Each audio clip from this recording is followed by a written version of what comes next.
told you there's a shortcut? What if I told you that it's easier for you to get to your goals if you are just looking at the signs and really seeing them? If you look at life in a different kind of way? What if I told you that you can get to your goal in the easiest and fastest way possible? And I started looking at the signs from God or from the universe, and life became so easy, and I kind of see life as a video game now. Okay, let's get into it. First things first, pay attention to your dreams. A lot of people get signs through their dreams. Why is this? Because it's the easiest way for your spirit guides or for God or whoever to communicate with you, because you're not conscious, you're sleeping, okay? When you are in this state and you see, let's say, a dream that is weird, or someone that has recently passed visits you in your dream, pay attention to what they're telling you, how they're feeling, or what you saw in your dream.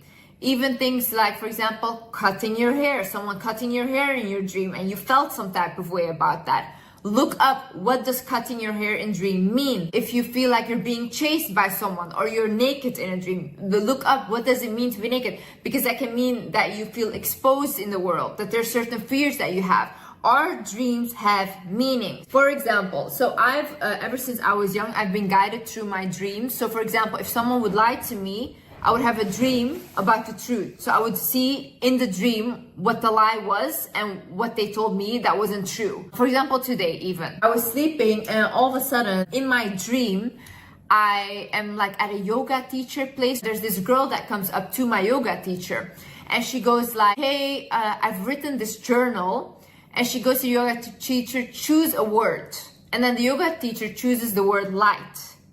So then she says, okay, this is what I wrote about life. And I see her journal and it says, old cycles are ending. You're stepping into your new cycles and your life is about to change. And then it says, it's the 5th of September. But in my dream, I thought the 5th of this, September was already a day before. So I was thinking like, whoa, she's reading this a day late. But then I wake up from that dream and I look at my phone and it's the 5th of September for me. So that was a sign. It's a sign for me that my old cycles are ending and that I'm stepping into new cycles now. And it's true. Guys, if I tell you the past month how much my life has changed, you guys will not believe me. And it's in the most miraculous ways. So what I do every time I see a dream or I have sleep paralysis, I look it up what it means. The other thing is synchronicity. So for example, you see the same time constantly on your phone. If you open your phone, you see like 1111, 555, you wake up at the same time. Or you see like number plates with the same number, that those are synchronicities. Then look up, what does this mean? So what I do, for example, is if I see angel numbers, because I see them as angel numbers, they're repeating itself. What do? I look up what that means. And then it always aligns with what I'm going through. For example, I remember before I dropped my merch, I kept seeing 222 everywhere. Like in that week, I woke up at 222 and I saw it on my phone. I was like, okay, whatever. Then I shot my merch, the photo shoot, got a hotel number. When I see the hotel number, it was 222. And I was like, oh, damn. And then I told like my friend, I was like, look, it's 222. And they were like, oh, whatever, Liz, doesn't matter. And then the next morning I ordered food and it had delivery. And when I looked at the food, the order number was 222 and I had ordered it at 222. And I didn't even know. So those were for me like, wow, this is like really a synchronicity. So I looked up what does 222 mean. And then it was that I was on the right path and it was reassurance that I was going to the right direction. Another thing that I had experienced as a synchronicity was, for example, one time my mom had a psychic friend. And one time she took me to that psychic friend. And so my grandfather had passed, my mom's dad. And that woman, she looked at me and she said that my grandfather is like a guardian angel for me. And he's here to help me and wants to tell me that he loves me. And I looked at her and I thought, you're crazy. Like, how is that possible? You know, I thought, you're just crazy. And then like 2 years later, I just completely forgot about what she said. 2 years later, I was kicked out of my house and I was in desperate need of help, okay? Then I was at a friend's house and my friend had a friend. and she had been in a car accident, and ever since that car accident she had a near-death experience, and ever since then she could see spirits, she could see guardian angels, she could see that. So when I was at their house, like, my friend goes like, oh, that's the girl I told you about that can see guardian angels and spirits. And I looked at her and I was like, oh my god, can you see my guardian angel? And then she looked at me, she said yes. And I said, who is it? And she said, it's your grandfather. And I was like, what? And then she goes like, he wants me to tell you that he loves you, and that if you need any help, I should ask him. And then, guys, I was like, what the fuck? Because I was like, there's no way that woman said that to me, also the exact same words. And then I told her, like, how do I ask him for help? Like, because I needed help, okay? And she was like, so you think of a moment with him, and then you just his name, and then you ask whatever you need. So I did that, and guys, I got 10 times what I asked. Like, it was crazy, okay? Why is this? When people close to us die and they go on to the spirit world, they can still choose to remain on earth and help the people that they love, okay? Oftentimes, people close to us, they do that. So they stay around us like guardian angels until their mission is done, and they also leave. She also told this to a friend that I used to have, and she was like in this battle where her father had passed away, and she was supposed to inherit money from him, but the stepmom wouldn't give her access to that money. So she was completely broke, and she really needed that money. So I told her, listen, ask your father, think of a moment with him, and ask him, can you please help me to get that money, okay? And she was like, okay, let me do that. She did that. 1 week later, the stepmother calls her and goes, hey, can you come pick up your inheritance money? And she goes like, what? Why? And she goes like, your father came to me in a dream and he said, give blank, her name, her money. I want you to give her her money. Another thing is visions. So I see visions when I sleep. So I grew up with a lot of fear installed of me. So a lot of fear about spirits and a lot of fear about anything that's in the spiritual world, okay? I'm not afraid of them anymore because I realize we are a spirit, and so why am I afraid of other spirits? Remember, in my previous relationship, when I was sleeping next to him, I would constantly have dreams about leaving him. I would have visions about leaving him. And it was constantly like someone was telling me, leave, leave, leave, leave. And whenever I would ask, for example, in meditation, why, I would constantly hear, you don't know who he is. You don't know him. And for me, it was almost like I got so annoyed by this message because it was so cryptic that I was like, I need to see in order to leave. I need to see what's wrong, because I almost couldn't, because visually for me, I didn't really have a clear reason why. Obviously that relationship ended up like, I saw clearly why they didn't want me to be with this person. Guys, if I tell you how I could have just fucked my life up, I feel like I was almost blinded by a spell that I was with this person. I would get constant dreams, I would get constant like signs, for example, also like feeling completely drained next to him. So it was like I couldn't stay awake. I couldn't stay awake around this person. Why? Because he was siphoning my energy. So anytime I was around him, I just needed constant sleep. I had no motivation. I was depressed. Things meditation. See, when you quiet out your mind and you go sit there even for like 10, 20 minutes, you will hear things in your head. This is very easy for signs to come in because you are listening and you're not constantly running around in your head. When you listen, you'll hear a lot of things, you'll hear a lot of guidance, you will get a lot of ideas. That's why all the successful people constantly talk about meditation, because it's going inside and listening to how you're feeling or what you need to do, because we all have inside guidance. You don't need outside guidance, you just need to listen to you. But none of us want to sit with ourselves, and just because we don't want to sit with ourselves is why nothing happens in life. I had one meditation that I sat down and I listened, and then I started writing down the things that I felt and I thought, and look what I wrote down. And this was about my previous relationship, about why I couldn't let it go, why it was hard for me to let go. And this is what I wrote down.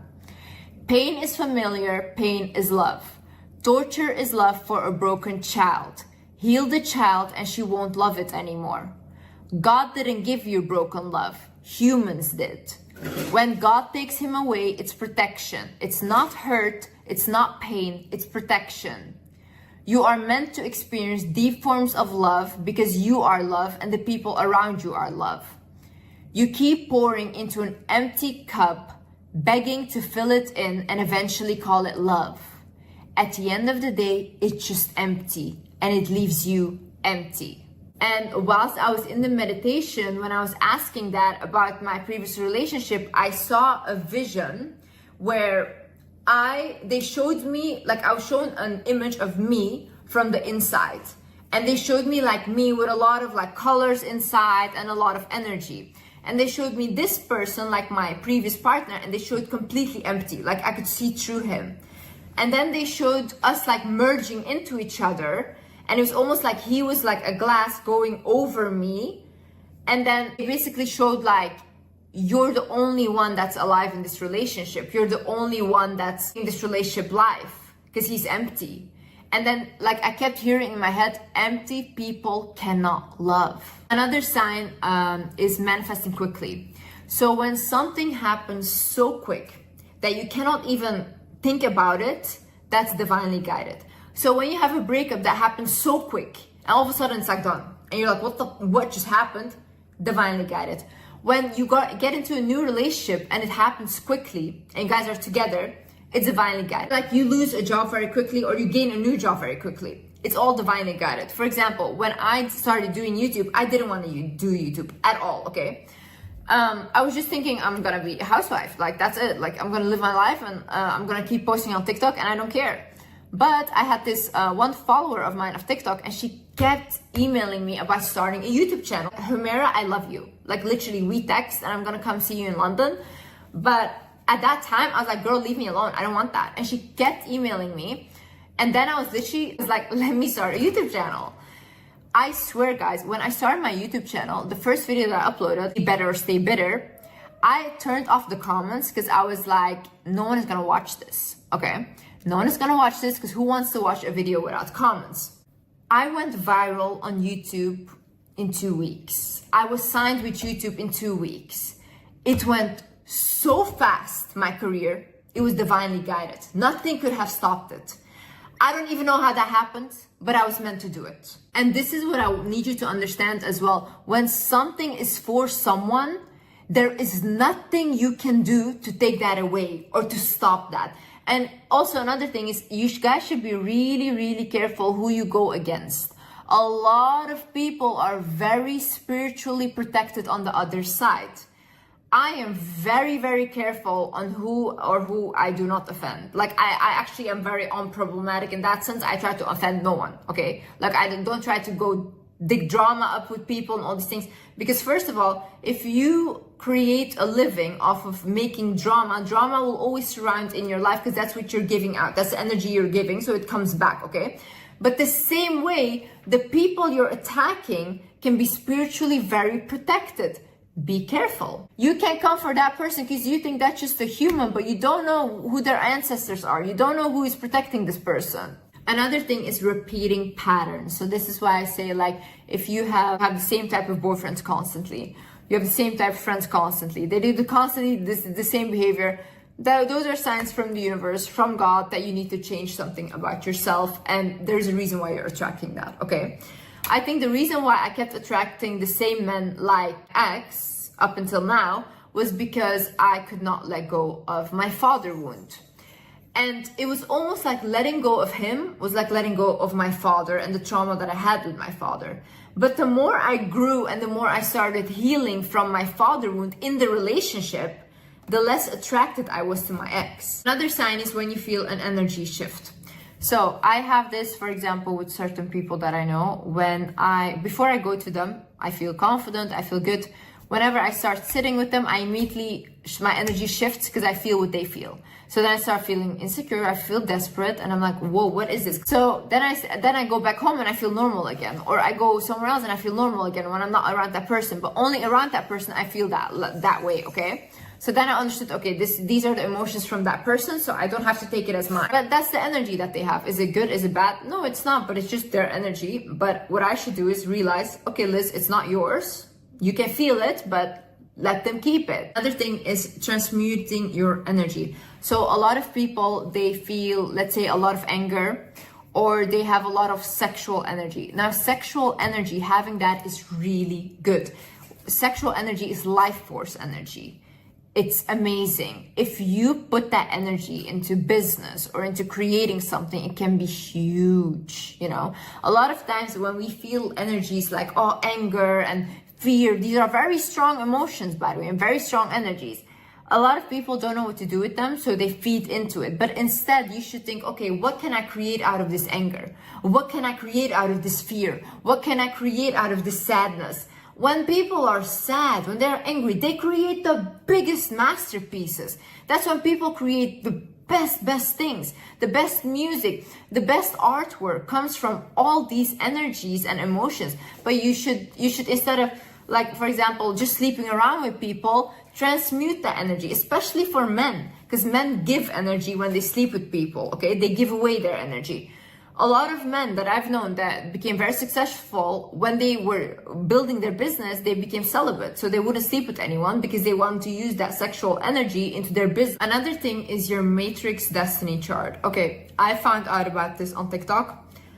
I have been going into a rabbit hole ever since. Like, I study this thing like no tomorrow. I love it, okay? So matrix destiny chart, you can look it up online. I'll link the website below. It's basically about your birth date. You don't need the time of birth. So you give it in and it shows you like this chart with numbers, okay? Then you go on TikTok, and I will link some good TikTok accounts that reveal what the numbers mean. It's one, and that's like down here, and it says like your past life and what karma or debt you have to pay in this life for your past life. Guys, guess what my past life was? What? The numbers that I had for past life, you know what it meant? Wizard. Wizard! So basically they said that in a past life, I had a lot of knowledge and also spiritual and magical knowledge, but I was too afraid to share it with the world, but the world needed this knowledge. And because I didn't share it, and I was actually like a hermit and I was hiding myself because I was scared, that's why in this life I need to share the message and the knowledge that I have. And then they said people with this past life will always struggle with isolating themselves and doubting their intelligence and knowledge. And those are literally the struggles that I have. And even the path, like, guys, how is it possible that I called myself the Wizard Liz and my past life is wizard? That's actually crazy. That is for me like another sign, even if I believe this or not, it's another sign that I'm on the right path and that I'm doing what I'm meant to do. Then I was like, oh my God, let me look up for everyone in my family. So I looked up for my mom. And I was like, Mom, I was on the phone with her. I was like, let's see what your past lives. And my mom goes like, I must have been a slave. Because she's like, the way I behave, I must have been a slave. And how I've been treated my whole life. Guess what? Her past life was a slave. And it said that in this life, she needs to recognize that she needs to be independent and that she needs to stand up for herself. Guys, I'm telling you, it's almost like our soul knows things already before we actually do it. I actually paid someone on TikTok to read my chart, the Matrix Destiny chart, and the things they describe for my next 3 years, because they can see it with like the numbers that it's there. It's so accurate. Like the year that I'm in right now, that they said what would happen, to the T, it's accurate. I've never had something so accurate. Another sign is animals. So animals will always show you if there's something wrong with you internally. For example, I remember when I felt like I couldn't speak my mind a lot, Luigi would always sleep here. This is where the throat chakra is, and I had a lot of blockages here. He would also always sleep on top of that. Or they sleep on my stomach when this is not going well. They sleep on my heart. This is all because they are energetic beings. They heal on an energetic level. Cats especially were always seen as magical creatures, even in ancient Egypt, because of their healing qualities. They can see spirits. They can protect you from negative spirits as well. Also, horses are very intuitive, very, very intuitive beings. Dogs as well. Animals, you have to watch animals. For example, if you see a person that is really not liked by animals, doesn't have a good vibration. There's no way. If animals don't like them, they see something that you don't. Another thing is random people coming up to you. So I had this a lot before I started my career, that a lot of random people, psychics, would come up to me and be like, you don't know how successful you're meant to be. You don't know, blah, blah. And I was so depressed at that time, I didn't listen to these people, okay? But they were right, and everything they said turned out to be true. I constantly had people almost come up to me for guidance, like to give me guidance or to say something to me. And I was just not willing to listen to it. But now that I look back, I can see the message there. So when someone comes up to you and it's like, even if your friend says something to you, listen to them. A lot of times when we get guidance, sometimes we get it through other people or through friends or through parents, because that's the easiest way to make you aware of something. Another thing is books. So I remember watching this TED talk of this woman, and she was like, if you want a sign, open a book and be like, dear God, give me a sign on what I like need to do with my career, for example, and then open the book and the first word you see is your guidance. So I did that. And the first time I did it and I opened this book, the first word I saw was, when I asked for my career, was media. And then I was like, oh, let me do it again because I don't get it. Like, what's media, you know? At that time, I didn't even have Instagram. I had no interest in these things. So I was like, let me do it again. I did it again. And guys, I opened the same book, same word. Same page, same word. It was, again, media. So then I understood, okay, I'm meant to do something with media. I didn't know what. I thought like acting or something. I didn't know what I needed to do, and I wasn't gonna even try, okay? But it gave me a sign. So do that. Last but not least is exercise. Exercise, guys. I'm not saying this to look good. I'm not saying this for anything, but yoga and exercise put you in such a confident state because you connect your energy to your body. Why do you think that people become more confident after they start exercising? Because they feel stable and grounded inside of their body. When you are not grounded inside of your body, you cannot be confident. There's no way. You exercise a lot and your legs are shaking and stuff. That's like your energy moving throughout your body. And the same with dancing, especially for women. Twerking, dancing your hips. If you want to do that at home, do that. Belly dancing, that makes you so confident. It moves the energy around the sacral places. So it's very, very important for a woman to become comfortable with that. Anyways, guys, I hope you guys learned something. And yeah, I hope you enjoyed this video. And yeah, I see you in the next video. Love you guys. Bye-bye. Love you.